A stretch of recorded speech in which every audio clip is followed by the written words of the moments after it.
Listo. Bueno, dale, buen día a todos.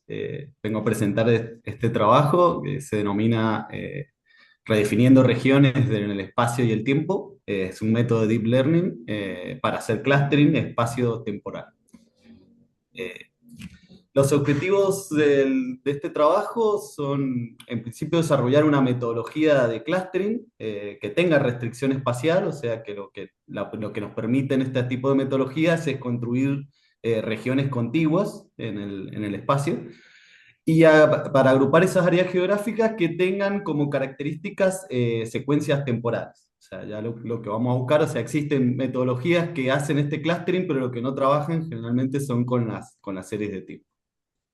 Vamos a compararla, esta metodología, con a través de simulaciones, con esas otras metodologías que existen en la literatura.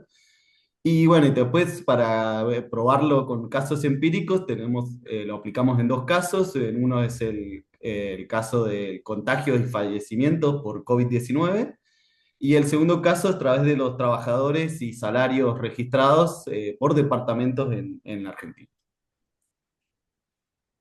Como antecedente, como decía, hay muchos ya algoritmos y metodologías que se utilizan para la regionalización espacial. Entre ellos podemos ver esto AZP y MaxP, que tienen una característica de buscar heurísticas y buscan una regionalización exhaustiva. Y otros algoritmos que se basan más en los algoritmos de clustering de árboles, como son Skater o RedCap, que también trabajan de esa manera.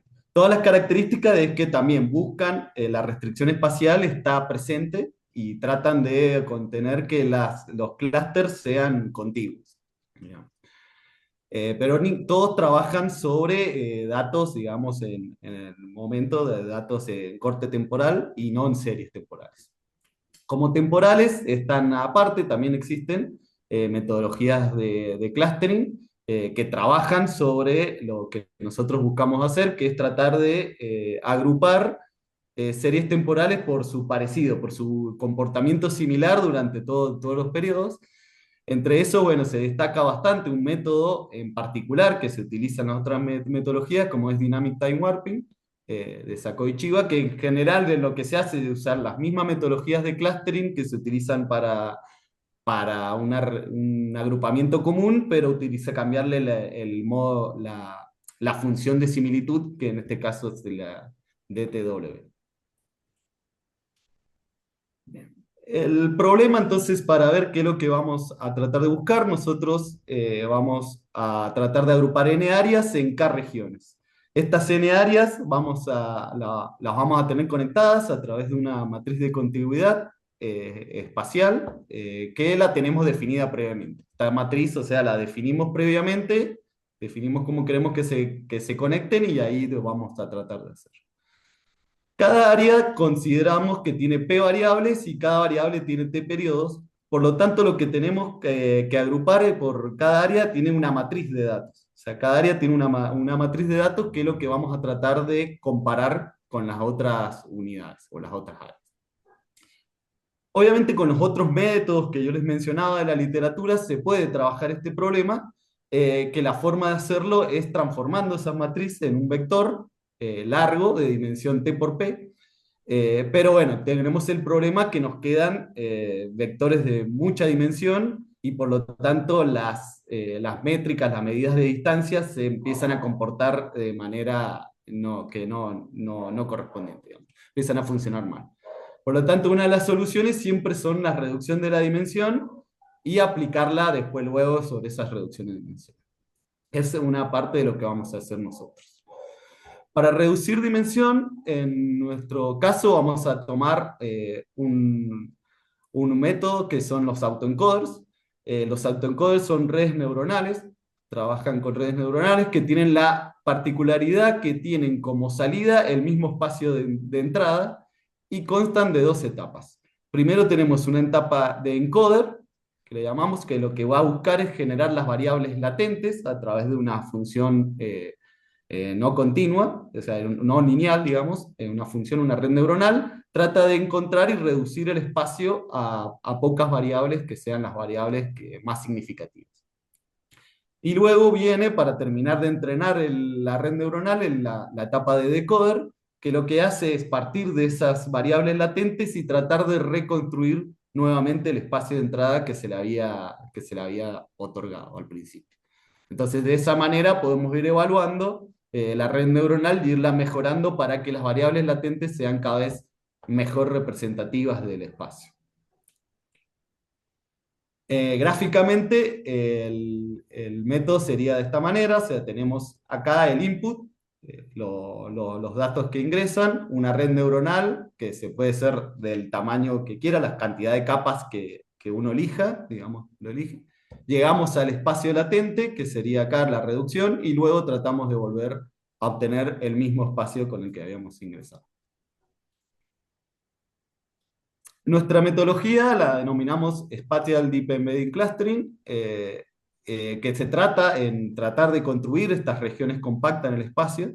Está basada en otro método que se llama Deep Embedding Clustering, propuesto por Sie Girshik y Faradi.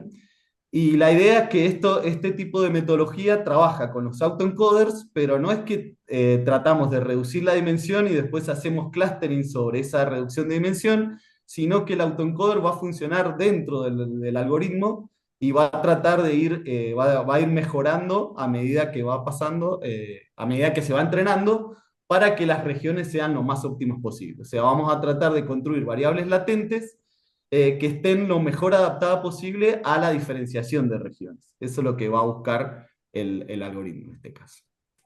El método entonces consta de tres etapas. En las primeras calculamos las variables latentes mediante el uso de autoencoders, o sea, primero obtenemos unas variables latentes iniciales. En la segunda etapa, ya con ese espacio de variables latentes, tratamos de agruparlo con un método común utilizado, por ejemplo, K-means, generalmente utilizamos K-means, y de ese método construimos las primeras regiones, considerémoslas así. Desde esas regiones calculamos los centroides y vamos a calcular las distancias que están, y de esta manera podemos definir una probabilidad de que una unidad espacial pertenezca o no a la región que estamos asignando. Vamos asignando probabilidades. La probabilidad, esta es una probabilidad Q, es nuestra primera probabilidad, y lo que nos va a definir es, bueno, si una unidad espacial tiene altas probabilidades o no de pertenecer a la región que está viendo. Luego, para seguir entrenando el modelo, lo que hacemos es tratar de que esa probabilidad Q, que habíamos definido previamente, trate de emparejarse a una probabilidad objetivo, que es la probabilidad de salida que vamos a buscar, una probabilidad P. Y esta sería nuestra función de pérdida de nuestra red entera, de nuestro algoritmo, que es la divergencia de Kullback-Leibler, en donde vamos a tratar de ir emparejando las probabilidades y tratar de que se parezcan lo más posible.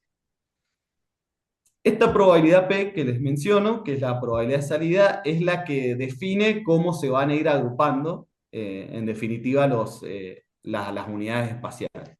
Y por lo tanto, acá donde nosotros hacemos nuestra injerencia, donde aplicamos el aporte de otorgarle la contigüidad espacial y otorgar la posibilidad de calcular las probabilidades con la conexión de la matriz de contigüidad C que habíamos definido previamente. Lo que estamos haciendo acá, a diferencia de esta probabilidad, ya no estamos calculando solo la probabilidad de que una unidad espacial pertenezca a una región, como sería originalmente, sino que ahora calculamos que un grupo de unidades espaciales, que son todas vecinas, que están todas conectadas por la matriz E, pertenezcan o no a la región. Buscamos una probabilidad en conjunto y esto nos va a permitir mantener la contigüidad en el espacio de los clústeres. En definitiva, para verla gráficamente, la red sería armada de esta manera. Primero tenemos el autoencoder, donde tenemos el encoder y el decoder. Esto primero se entrena, y luego tomamos solo el encoder y vamos agrupando a medida que mejoramos la función de pérdida en este caso. La tercera etapa del algoritmo consiste en asignar una regionalización fuerte, que es generalmente obtener la mayor probabilidad Q que le da a cada unidad, le vamos asignando la región a la que pertenece.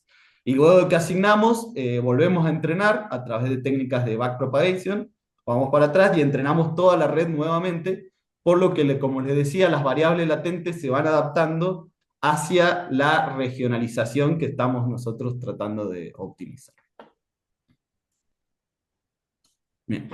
Para probarlo, nosotros hicimos simulaciones, tomamos para tener un marco irregular, tomamos a la Argentina y los departamentos de Argentina. Lo que hicimos fue definir unas regiones establecidas que están en este mapa objetivo, que va a ser el mapa objetivo que vamos a tratar de buscar, y definimos que si un departamento pertenece a una región, va a tener un comportamiento funcional igual que toda la región, más un componente aleatorio, un componente random. Ese componente aleatorio tomamos dos pruebas con una varianza más pequeña y una varianza más grande para tener ruidos distintos. Al aplicar en el primer caso de baja varianza, vemos que acá SDEC, el algoritmo propuesto, visualmente logra un mapa bastante similar al mapa objetivo que buscábamos, a diferencia de los demás algoritmos que ya les cuesta bastante más encontrar ese patrón, el patrón que habíamos propuesto. Esto se puede ver y ya que conocemos los resultados, podemos medir el clustering con métricas extrínsecas, que se basan en comparar directamente la agrupación que da el método de clustering y la agrupación real, la podemos comparar. Y como vemos, acá también se puede ver el buen rendimiento que tiene SDEC, por ejemplo, la información mutua ajustada nos da un valor de 0,96, siendo el valor máximo de este indicador 1, lo mismo en homogeneidad, lo mismo en el rand score, nos da 0,98 y los valores máximos son 0,1. Y como ven, las otras metodologías no logran valores tan buenos como los que estamos proponiendo acá, en este caso SD. En el caso de alta varianza, bueno, ya se complica más porque hay mucho más ruido, entonces ya los resultados no son tan buenos, acá se ve más difuso, pero aún así, midiendo las métricas, vemos que SDEC logra mejores resultados que las demás metodologías que están en la literatura trabajando. Bien, la primera aplicación empírica que hicimos es del COVID-19. Lo que hicimos fue tomar los contagios y los fallecidos como dos variables diferentes, y en esas tomamos los periodos que van desde marzo de 2020 hasta julio de 2021. La idea fue también tomar la proporción de estos contagios o fallecidos sobre la población para tener una variable más normalizada, digamos, entre todos los departamentos. Y lo que tuvimos con el algoritmo SDEC fue este tipo de regionalización, en donde vemos acá las regiones que nos construyó, que fueron de 18 regiones. Acá en este caso, una de lo difícil que tienen los métodos de clustering es tratar de evaluarlos y ver cómo rinden. Ya ahora no tenemos cuál es la respuesta, cuál es la verdadera agrupación de los métodos, entonces tenemos que tomar lo que son las métricas intrínsecas. En este caso, tomamos el ratio entre la suma de cuadrados totales y la suma de cuadrados entre clusters para medirlo. Acá cuando dice el que dice original es que tomamos las variables enteras, o sea, todos los periodos del COVID y lo medimos, y en este caso nos da un valor de 0,29, que no es un valor muy bueno, pero generalmente en lo que es el clustering, en casos empíricos, generalmente no dan resultados muy buenos, siempre tenemos por ahí esos valores. Cuando lo aplicamos sobre las variables latentes que obtuvimos de los encoders, vemos que la similaridad aumenta muchísimo, ya de 0,98, el valor va de 0,1. Esto porque ya las variables están más entrenadas y están preparadas exclusivamente para diferenciar las regiones y para ser similares entre sí. Por eso también tomamos en cuenta la pérdida de reconstrucción, que esto sería cuánto esas variables representan los datos en realidad. Vemos que tiene un valor positivo, por lo menos 0,15, quiere decir que está dentro de la línea, digamos, va en la misma dirección. pero no es tan significativo, pero también tengamos en cuenta que las variables latentes se van adaptando a las regiones y no se van adaptando a reconstruir el espacio, como es un autoencoder clásico. En este caso nosotros lo modificamos. Las demás son métricas también que miden métricas intrínsecas que miden el rendimiento de los clústeres, y vemos que tienen valores dentro de todo bastante aceptables para el rendimiento en este caso.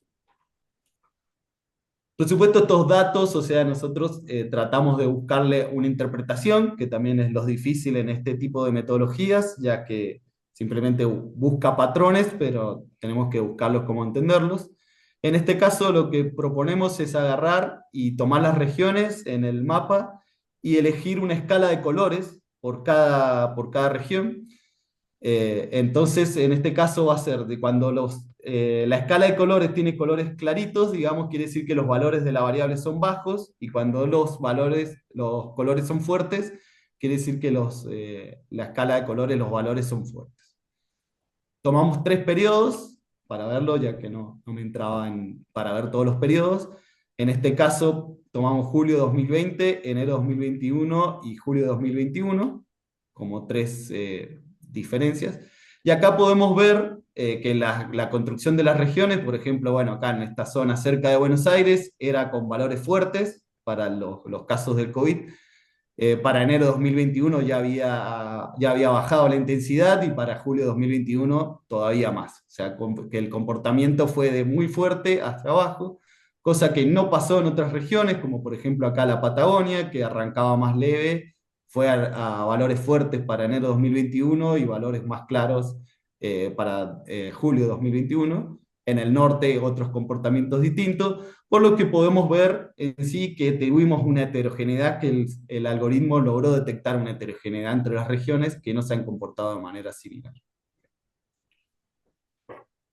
Para el segundo caso, donde lo aplicamos, fue para los trabajadores y salarios registrados. O sea, también los proporcionamos sobre la población para tenerlo. Este segundo caso es mucho más complicado que el de COVID, o sea, la heterogeneidad y la variabilidad de las variables son mucho más fuertes. Por lo tanto, bueno, también tuvimos que hacer unas normalizaciones y regularizaciones sobre las variables. Y también tenemos más periodos, porque abarcamos desde enero de 2014 hasta noviembre de 2023, lo que también complica más ya a la hora de hacer las agrupaciones. El mapa que nos construye SEDEC nos construye y nos construye unas 20 regiones de diferencia. Las métricas de rendimiento intrínsecas, en este caso, o sea, son un poco peor para el caso de COVID, por ejemplo, en las originales 0.13 y para los encoders 0.90, aunque el valor sigue siendo bastante bueno. Para la pérdida de reconstrucción, sí, acá logra reconstruir mejor el espacio, y las otras métricas también tienen valores peores, resultados peores que las métricas aplicadas al COVID. Para la interpretación, entonces volvemos a hacer lo mismo, tomamos los mapas con las regiones que construimos y unas escalas de colores para entender y para ver esa intensidad y para ver cómo van variando en el tiempo. En este caso, la variable que estamos midiendo acá es el salario, no los trabajadores, o sea, solo tomamos una sola variable y tomamos el promedio en el año. Entonces tomamos el promedio del año 2015, 2019 y 2023, y tiene la misma lógica. O sea, si los colores, o sea, no importa la diferencia de colores, la diferencia de colores distingue regiones, sí importa la intensidad del color. En este caso es una escala de grises, por ejemplo, entonces está en un negro muy oscuro a principios de 2015 y termina en 2023 con un gris ya más claro. Pasan cosas distintas en el norte, donde empieza claro y termina a valores oscuros, quiere decir que los salarios aumentaron en esas zonas. Y en otras regiones también podemos ver en la Patagonia o acá en Cuyo otros comportamientos heterogéneos, digamos, entre las regiones, lo cual está buscando, por lo menos el algoritmo, poder encontrar ese tipo de heterogeneidades en los datos. Aplicamos para verlo un poquito más claro, tomamos acá la región de Cuyo, hacemos zoom en esa región. Lo que hicimos es que no volvimos a aplicar la metodología, sino la metodología está aplicada a todo el país, y lo que hacemos es reducir nomás, hacer el zoom y tomar esta región para verlo un poquito más claro. Como todos sabemos, la región de Cuyo es una región habitual que se toma para hacer estudios, literatura, o sea, es una regionalización ya típica que se considera. Y lo que podemos ver, considerando los tres años que estamos midiendo, es que existe heterogeneidad dentro de una región que habitualmente se considera homogénea, que tiene un comportamiento similar por todos los años. Como vemos en esta sección, en esta región más grande, empieza con unos valores, se aclara para el 2019 y se vuelve más fuerte para el 2023, contrariamente a lo que pasa, por ejemplo, con la región vecina acá en San Luis, en donde empieza con valores más claros, se vuelve más fuerte para el 2019 y un poquito más claro para el 2023. Por lo tanto, podemos volver a ver acá en un zoom más cercano, podemos volver a ver esa heterogeneidad que parece encontrar en el algoritmo.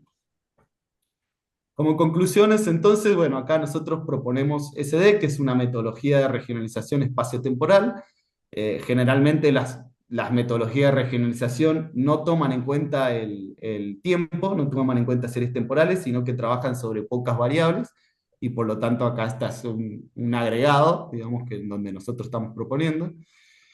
Mostramos que la regionalización obviamente muestra mejores significativas respecto a las otras metodologías, ya que las otras no están preparadas para trabajar con series temporales.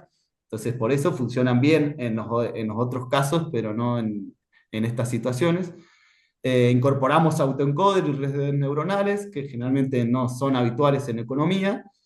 Y bueno, y aplicamos estos casos, también los llevamos a casos reales en Argentina para ver cuáles son las aplicaciones que puede llegar a tener este tipo de metodologías en la realidad.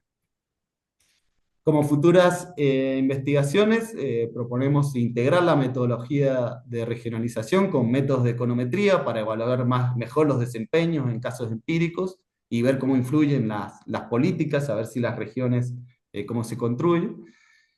También la idea de trabajar con datos en tiempo real también sería una buena integración para poder tomar políticas más rápido, digamos, para mejorar en ese caso. Y también un poco de la investigación de la sensibilidad del algoritmo SDEC a la elección de hiperparámetros, ya que son muchos. Esa es una, digamos, una desventaja de este tipo de metodología, que tiene muchos hiperparámetros y muchas formas de armar el algoritmo. Eso es todo, muchas gracias.